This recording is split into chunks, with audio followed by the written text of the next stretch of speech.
Just want to run through some of the numbers that we're seeing and what we expect as we look forward to the next week of travel. So by car per AAA, we anticipate seeing 73 million Americans hitting the road this Thanksgiving season. We anticipate the busiest travel on the road in the afternoon of this coming Tuesday, Wednesday, and Sunday. So if you're planning your travel, think about when you depart, because the afternoons of those days are going to be busier than the rest.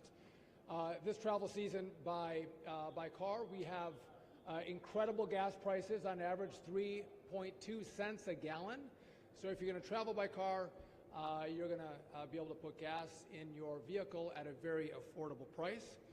On top of that, if you're flying and you need to rent a car domestically, our car rental prices are down by 15%. So it feels very good where we sit with the president's economy and what he's done with regard to his energy independence push and energy dominance push. In regard to rail, we anticipate there will be 1.2 million passengers this year by rail, a very big number. In regard to air travel, this is going to be the busiest Thanksgiving that we have on record. And I think you all might note that it seems like every Thanksgiving, every Christmas, every 4th of July seems to be an announcement of record travel. I'm going to come to that in a second.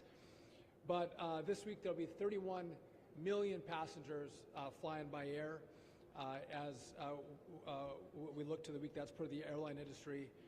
Tomorrow will be the busiest day.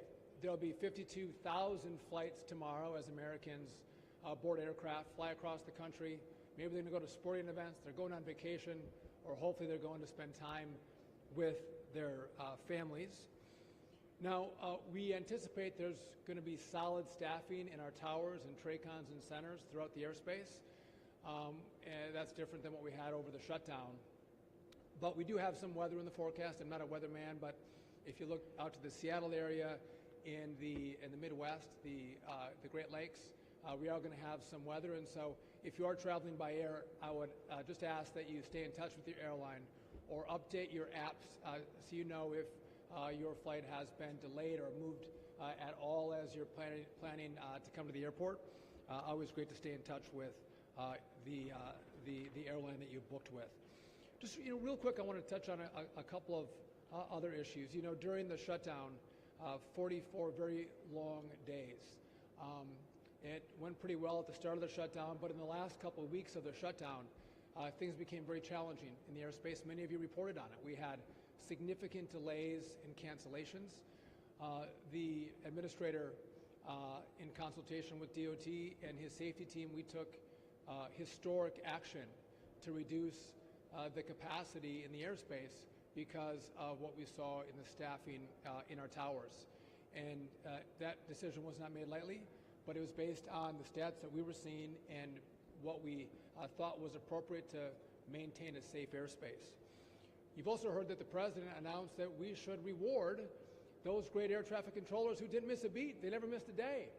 And so Administrator Bedford and I announced last week that we are giving $10,000 bonuses to the air traffic controllers who didn't miss a day, and the technicians. You don't report on the technicians a lot, but the technicians are the ones that come into our facilities and make sure that some of our very old equipment is actually operational. And if they don't come to work, we don't have equipment that works, you can have all the air traffic controllers you want in the tower or TRACON, you're not going to be able to control the airspace because the equipment is down. And so those two working together made sure that we had a very functioning and safe airspace.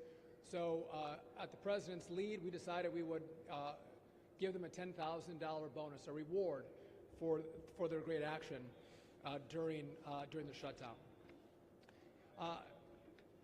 I mentioned that this is the most historic travel Thanksgiving we've had, the busiest one. And I don't know if you all know this, but here at Newark, there's a lot of press at Newark by what happened in the spring. We had two outages, 30 seconds each, and then the radar had a reboot. So we didn't have radar in this facility at this airport for a minute and a half. And it was troubling for everybody. And this team, DOT and FAA, worked with the CEOs of the companies that provide services to us, and we very quickly remedied the problem. And so now for the New York traveling area, so JFK and LaGuardia, this is the most on-time airport that you have in the New York airspace. That's the kind of dedication and devotion and speed at which the Trump administration, the FAA, and the DOT are working to fix the problems that we face in the airspace. And I think it's important, again, the busiest Thanksgiving, we're going to have a busy Christmas, and as it gets busier, it underscores the point that we need a brand new air traffic control system. Again, we're going to add these eVTOLs, the Ubers in the air, and we have drones that come into the airspace. And so to sit back and think that we're going to not have more delays or more cancellations if we don't build a new system is asinine. So in the big beautiful bill, we got $12.5 billion to start the process. We need another $19 to $20 billion to complete the process. We can't start that phase of the build until the Congress gives us the money. So we wait. And the longer we wait, the more time it takes. And so I would just encourage all of our House members and senators to look at what the FAA needs to build this system the right way that Americans can be proud of and send that money to us. And a lot of us have talked about politics, and there's a lot of blame that's sent one way or the other. This is an issue that everybody agrees on. It's not Republican, it's not Democrat, it's not conservative, it's not liberal. Everybody agrees that we need the money to make sure we have the best-in-class air traffic control system. And so I would encourage the Congress to get to work and find that money, and I know when they do, the President's going to sign that bill. But I bring that up because if we want to have less stories about delays and shutdowns, let's actually do the work to fix the system that oftentimes is causing those delays and those cancellations, and that is building a brand new system, and we can't do it again without Congress's help. I do want to pass it off to our administrator, who has done an absolutely fantastic job at the FAA, working massive hours with his team as we were navigating the risks in the airspace during the shutdown. And he's hit the ground running. He was confirmed this summer, but I couldn't ask for a better teammate and partner as we've gone through this process. I'm going to give you Brian Bedford, Administrator of the FAA. Thank you, Secretary Duffy, and good afternoon, everyone. Thanks for joining us today. Well, as the Secretary's already pointed out, it's going to be a busy week for us. The airlines, the travel sector in general, airports, TSA, FAA especially. For us, this week is our Super Bowl. And I'm here to tell you we've got a great plan. We're past the lapse. Controllers are back at work. They're excited to be back on the job. They're excited to be compensated to be back on the job.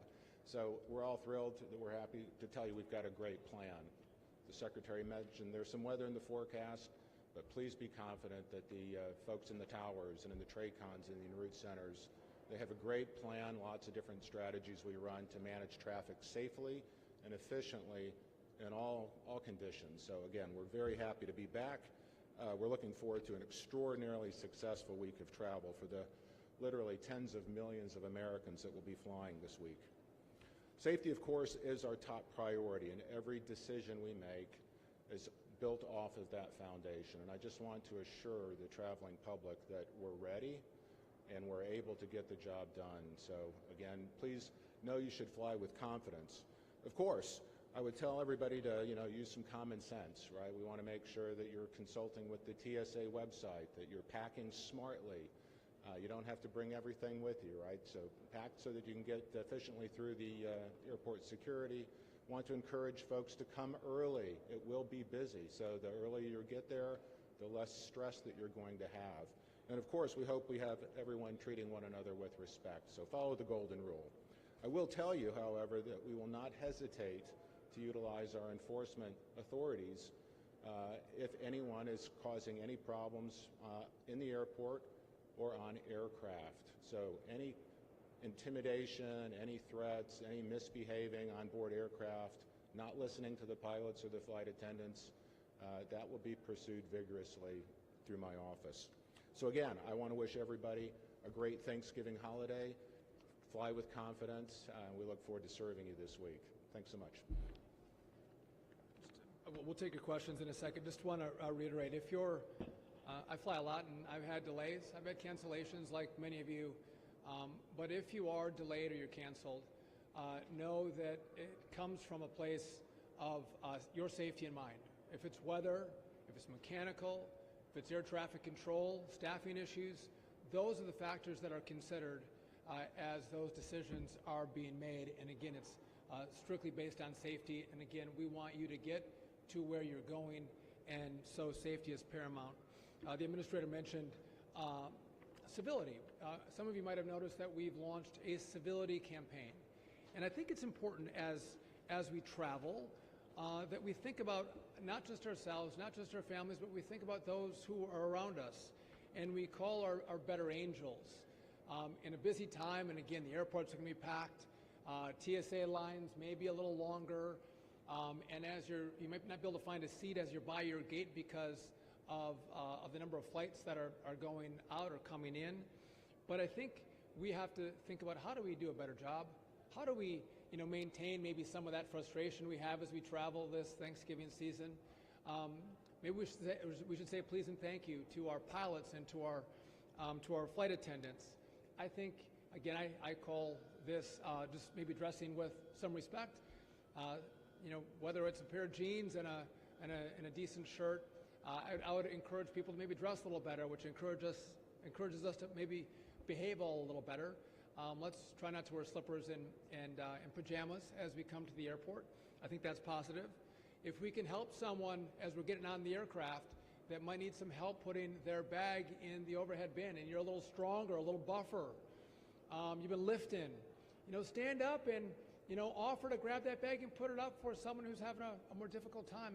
Common courtesy and civility, I think, is going to work well. And I'd ask you to please be patient with our TSA and our gate agents. And again, they're working their hearts out to make sure that this is the best experience possible for you and the safest experience possible for you.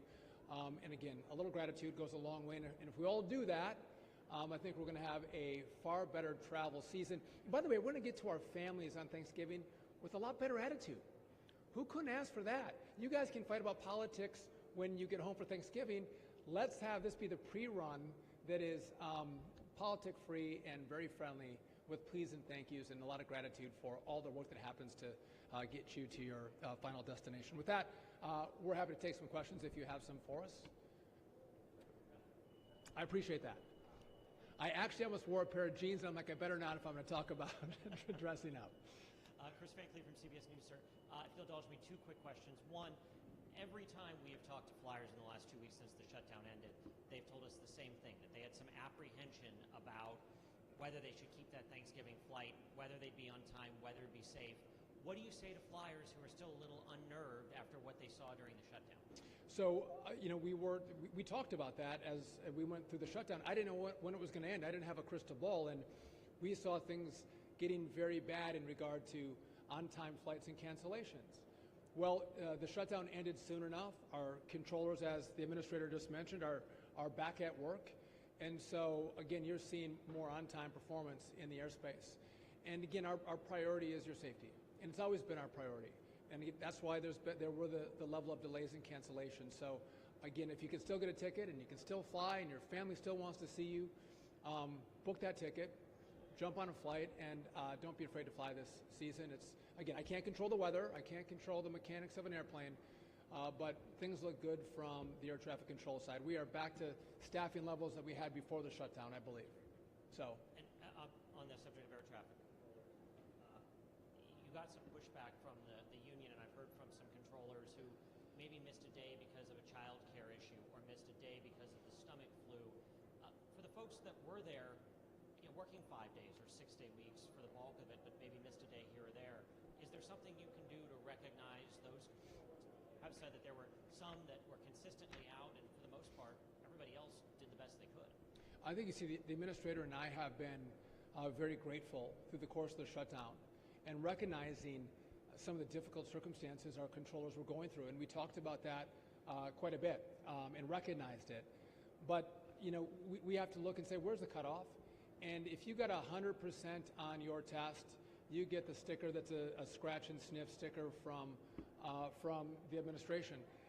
Again, I know some people are not pleased with where the cutoff was, but to be clear with regard to our air traffic controllers, even those who had unique circumstances come up, maybe they would have been there but for they got sick or a child got sick, all of them received full pay, even the ones that didn't show up as much as they should have. Everybody got paid for every single day they would have worked, even though they didn't work. So there is a benefit that comes, but this is the above and beyond. $10,000 is a big paycheck, and again, who should get that? I think the ones that had the peer record, and that's the decision that we made. And I think in the future, a lot of controllers would think, hey, there could be a reward when I show up. And I'm going to do all I can to be there every single day to serve the American people. And I know that I'll get paid at one point, but if I have a perfect attendance record, there could be a reward at the end of that rainbow. You want to add anything to that? Well, I'll just say this. I spent the morning over at the Newark Tower, and their focus is on not just running a great air traffic control system for Americans traveling this week, but they're back focused on modernization. They want to talk about how we get rid of all of the old equipment that's sitting there. So if we really want to talk about how we can help our controllers be their very best and do the best service, the Secretary's right. We've got to keep our eye on the ball on modernizing the system, getting rid of the floppy disks, getting rid of the analog NAS, getting rid of the 30, 40-year-old equipment. We've got a ground surface radar here that's got one operable channel on it right now, and we don't have spare parts. So that's what the controllers are focused on, not this distraction of the award levels or participation. They're focused squarely where we want them focused, is at making sure we have the safest, most reliable NAS in the world. So again, we're going to work shoulder to shoulder with those men and women to make sure we get them the right equipment, the best equipment to do the best job they can for the American public.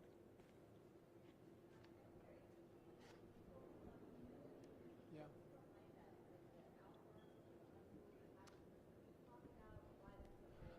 We've seen an uptick in maybe a degradation in civility in the airspace, and so I thought it is appropriate to, again, you can't legislate that, right? You can't mandate it, but I think if you ask people, could we do better? Could we be better? I think you won't get a better result unless you make the ask, and so I'm just making the ask. Let's all travel better together, and again, I think it honors our country, it honors our families, it honors our fellow passengers, and so I've made the ask, and again, I think we can do a better job. And by the way, most flights are pretty darn good, and people do behave really well with one another. It's just a few of those times where, again, don't take your shoes off and put your feet on the chair ahead of you. That's just, or maybe don't play your movie without headphones on. There's some simple things that can annoy the folks around you that we don't have to do that. And so just be cognizant and courteous. That's the ask. During the shutdown, you mentioned that 15 to 20 controllers per day were retiring. I'm wondering if that number has kind of leveled out to the normal levels, and do you expect that to impact either holiday travel or travel going forward in the future? So I'll kick it to the administrator in just a second, but you all know we're short air traffic controllers. And we were doing both ends. One, we were trying to bring more air traffic controllers through the academy, get them trained up and get them certified. By the way, we are 20% up year over year because of this surge that we've tried in the academy at Oklahoma City. That's the new controller. The experienced controller can retire after 25 years of service. We asked them to stay on. We said, will you please stay? Don't retire. We'll give you a 20% upfront cash bonus per year that you're willing to stay beyond your date of eligible retirement. And we did see a number of those older, more experienced controllers take the retirement. And again, but that goes to show you how hard we're thinking about how we can make up that difference as fast as possible. I'm not sure if you have any new numbers on that or not. I know we had the numbers from the shutdown, but any new numbers on that? I don't have any specific numbers to share on that. I will tell you that putting in paperwork to retire isn't the same as leaving the job. So We're more than adequately staffed to get through the holidays. We are getting more folks through training faster than what we have seen in prior years. That's, again, putting incentives for trainers, to get guys signed off more quickly and more focused curriculum. But look, we are understaffed, so we're absolutely moving heaven and earth to continue to move folks into training and through training without reducing standards. So again, I think we've got a great plan this week to run, and hopefully, and we haven't seen any continuation of some of the paperwork inserts we were seeing over the shutdown period. Of the things that are in your control, Mr. Secretary, you've talked a lot about staffing returning to normal. Obviously, you want to upgrade the technology, but of the things that are in your control, what are you most concerned about this week with holiday travel, or is it simply the weather? Well, listen, I wouldn't say I'm concerned. I just think it's important that we know as Americans what we're in for. We're going to have a lot of travelers on the road, a lot on the rail, and we're going to have the busiest Thanksgiving season ever. And so it's going to, with that, it's going to be a bit congested. Let's be ready for that. And again, as the administrator said, come a little early. Don't be rushing through the airport because the lines might be a little bit longer.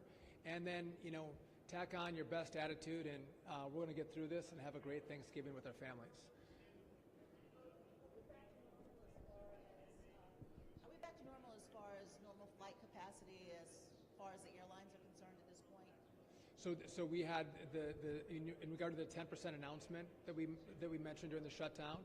The first tranche of that was a 4% reduction, and then we went another 2 for a total of 6% reduction in flight capacity. Yes, that's all been rolled back, and we're at no restrictions in regard to flight capacity.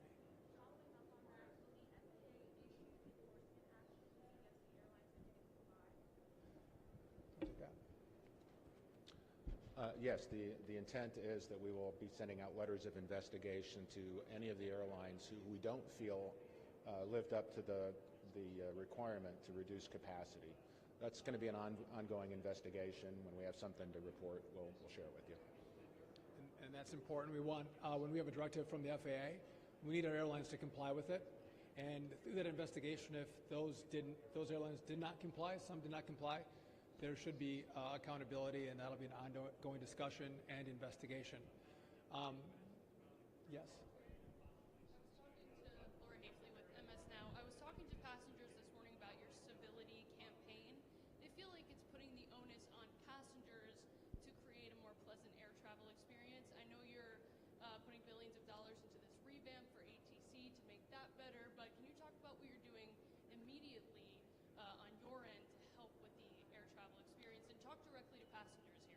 Well, so I would just tell you, yes, can everyone do a better job? Can TSA do a better job? Can we do a better job as we bring more air traffic controllers online and we get a brand new air traffic control system up and working so we have less delays and less cancellations? Yes. Those things. Can our airlines maybe do a better job on their end? But in the end, it's my responsibility to behave well. I can't offload that to anybody else. It's me. And how am I going to behave? How I'm going to have my kids behave as we travel together.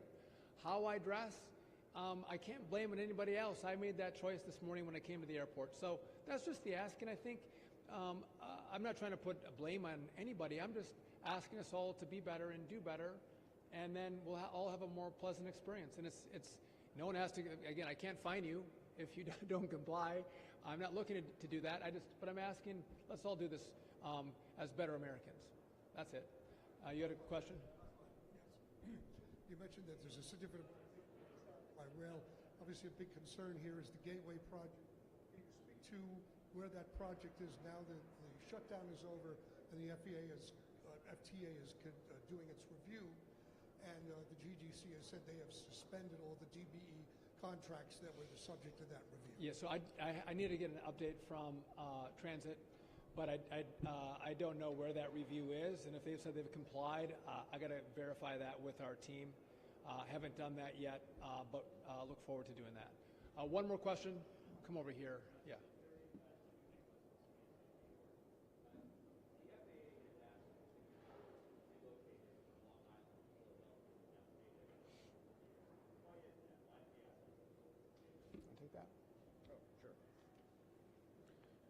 So there was a 3-year protocol agreement signed with the union to cover the relocation.